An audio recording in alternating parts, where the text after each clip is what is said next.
ഏതൊരു എക്സസൈസിനും 3 ഫേസ് ഉണ്ടാകണം.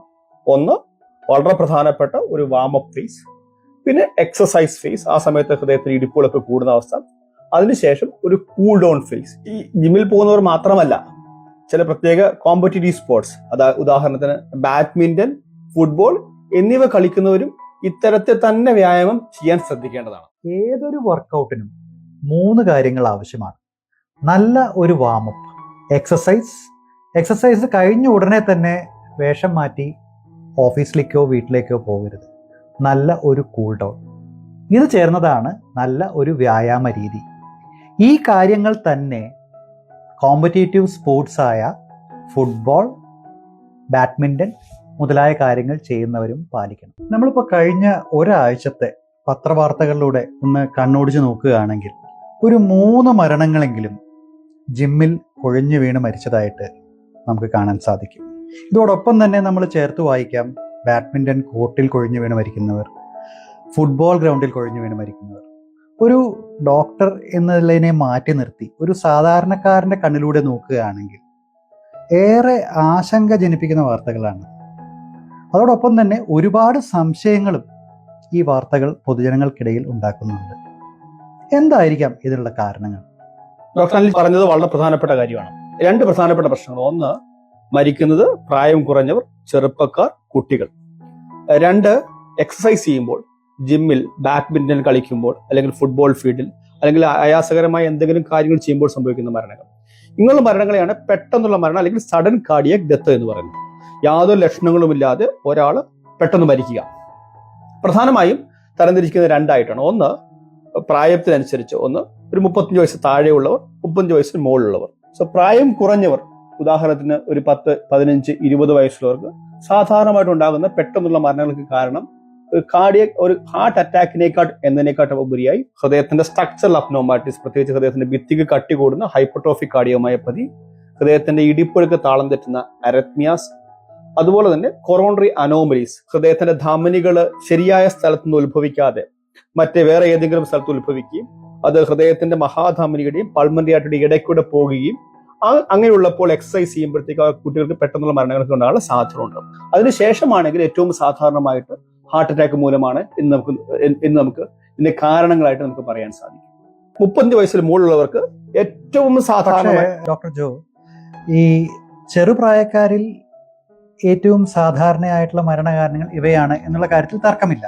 എന്നിരുന്നാലും മാറിയ ജീവിതശൈലി സാഹചര്യങ്ങളിൽ ഈ ചെറുപ്രായക്കാരിലും സർവ്വസാധാരണമായ ഹൃദ്രോഗം നിലവിലുണ്ട്. ഒരു 25 വയസ്സ് വരെ ഉള്ളവരിലും കൂടെ നമ്മൾ ഹൃദ്രോഗം കാണുന്നു എന്നുള്ളത് നമ്മൾ ഒരിക്കലും മറക്കാൻ പാടില്ല. 35 വയസ്സിന് ശേഷമാണെങ്കിൽ ഏറ്റവും സാധാരണമായിട്ട് കാണുന്ന ഹൃദ്രോഗം ഹാർട്ട് അറ്റാക്ക് മൂലമാണ് ഏറ്റവും അധികം സഡൻ കാർഡിയക് ഡെത്ത് ഉണ്ടാകുന്നത്.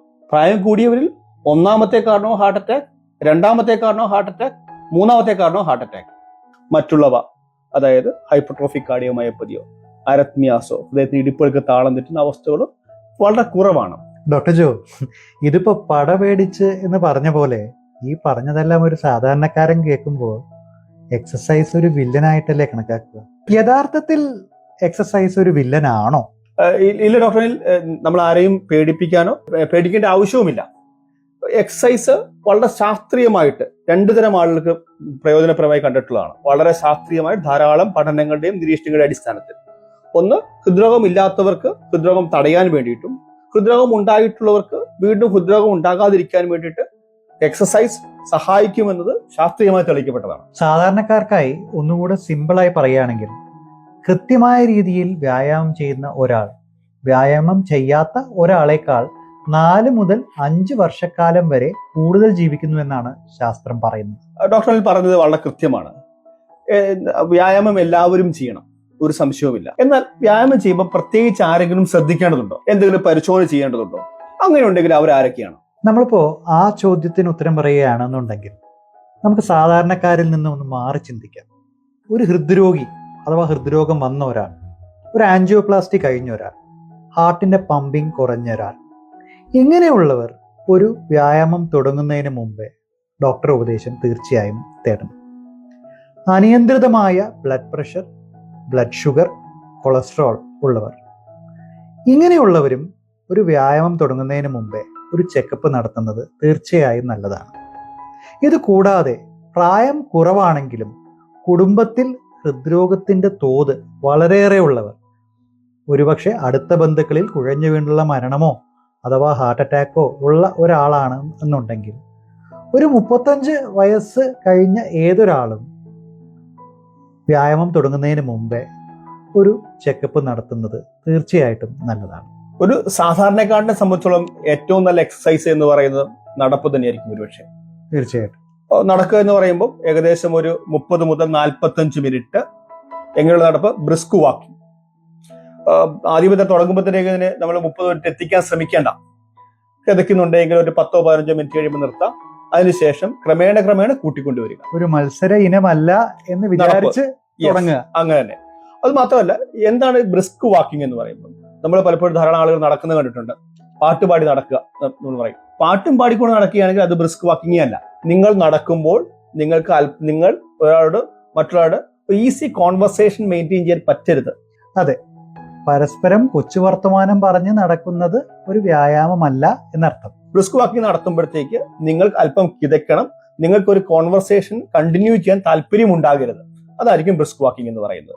അങ്ങനെയുള്ള എക്സസൈസ് ആണ് ഒരു 30 മുതൽ 45 മിനിറ്റ് എല്ലാ ദിവസവും, അല്ലെങ്കിൽ മിക്കവാറും ദിവസം ആഴ്ചയിൽ 4 മുതൽ 5 ദിവസമെങ്കിലും നടത്തുന്നതാണ് ഒരു സാധാരണക്കാരനെ സംബന്ധിച്ചോളം ഏറ്റവും നല്ല എക്സസൈസ്. നമ്മൾ പറഞ്ഞു തുടങ്ങിയത് തന്നെ ജിമ്മിൽ വ്യായാമം ചെയ്യുന്ന ആൾക്കാരെ പറ്റിയിട്ടാണ്. അപ്പൊ ഇനി അംഗരാജ്യത്തെ ജിമ്മന്മാർ എന്തെല്ലാം ശ്രദ്ധിക്കണമെന്ന് നമുക്ക് നോക്കാം. ജിമ്മിൽ വ്യായാമം ചെയ്യാൻ പോകുന്നവർ ശ്രദ്ധിക്കേണ്ട 3 കാര്യങ്ങൾ. ആദ്യ ദിവസം തന്നെ ഫയൽവാൻ ആവാം എന്നുള്ള തെറ്റിദ്ധാരണ മാറ്റുക. പയ്യെ തിന്നാൽ പനയും തിന്നാം. ഏതൊരു വർക്കൗട്ടിനും 3 കാര്യങ്ങൾ ആവശ്യമാണ്. നല്ല ഒരു വാമപ്പ്, എക്സസൈസ് കഴിഞ്ഞ ഉടനെ തന്നെ വേഷം മാറ്റി ഓഫീസിലേക്കോ വീട്ടിലേക്കോ പോകരുത്. നല്ല ഒരു കൂൾ ഡൗൺ. ഇത് ചേർന്നതാണ് നല്ല ഒരു വ്യായാമ രീതി. ഈ കാര്യങ്ങൾ തന്നെ കോമ്പറ്റേറ്റീവ് സ്പോർട്സായ ഫുട്ബോൾ, ബാഡ്മിൻ്റൺ മുതലായ കാര്യങ്ങൾ ചെയ്യുന്നവരും പാലിക്കണം. അതിലും കൃത്യമായ ഒരു വാമപ്പ്, എന്നിട്ട് ശേഷം മാത്രം കളിക്കാൻ തുടങ്ങുക. കളി കഴിഞ്ഞ ഉടനെ തന്നെ എല്ലാം നിർത്തി പോകരുത്. ഒരു ചെറിയ ഒരു കൂൾ ഡൗൺ കൂടെ വേണം. ഹൃദയത്തിൻ്റെ മിടിപ്പ് കൂടുന്നത് പോലെ തന്നെ കുറയാനും സമയം കൊടുക്കുക എന്നുള്ളത്. വ്യായാമം ചെയ്യുമ്പോൾ കൃത്യമായ അളവിൽ വെള്ളം കുടിക്കാനും ശ്രദ്ധിക്കുക. ഡോക്ടർ പറഞ്ഞത് വളരെ പ്രധാനപ്പെട്ടതാണ്. ഏതൊരു എക്സസൈസിനും 3 ഫേസ് ഉണ്ടാകണം. ഒന്ന് വളരെ പ്രധാനപ്പെട്ട ഒരു വാമപ്പ് ഫേസ്, പിന്നെ എക്സസൈസ് ഫേസ്, ആ സമയത്ത് ഹൃദയത്തിന് ഇടിപ്പുകളൊക്കെ കൂടുന്ന അവസ്ഥ, അതിനുശേഷം ഒരു കൂൾ ഡൗൺ ഫേസ്. ഈ ജിമ്മിൽ പോകുന്നവർ മാത്രമല്ല, ചില പ്രത്യേക കോമ്പറ്റീറ്റീവ് സ്പോർട്സ്, ഉദാഹരണത്തിന് ബാഡ്മിന്റൺ, ഫുട്ബോൾ എന്നിവ കളിക്കുന്നവരും ഇത്തരത്തിൽ തന്നെ വ്യായാമം ചെയ്യാൻ ശ്രദ്ധിക്കേണ്ടതാണ്. കോമ്പറ്റീറ്റീവ് സ്പോർട്സ് ആയ ബാഡ്മിന്റൺ, ഫുട്ബോൾ മുതലായ വ്യായാമത്തിൽ ഏർപ്പെടുന്നവർ അതിന്റെ ശാസ്ത്രീയമായ രീതിയിൽ തന്നെ അത് പ്രാക്ടീസ് ചെയ്യാനായി ശ്രമിക്കുക. ഏതൊരാൾക്കും ചെയ്യാൻ പറ്റുന്ന വ്യായാമം എന്ന് പറയുന്നത് ആഴ്ചയിൽ മിക്കവാറും ദിവസങ്ങൾ, അതായത് ഒരു 4-5, ഏറ്റവും നല്ലത് 7 ദിവസവും 30 മിനിറ്റ് മുതൽ 45 മിനിറ്റ് നീളുന്ന ബ്രിസ്ക് വാക്കിംഗ് ആണ് ഏറ്റവും നല്ലത്.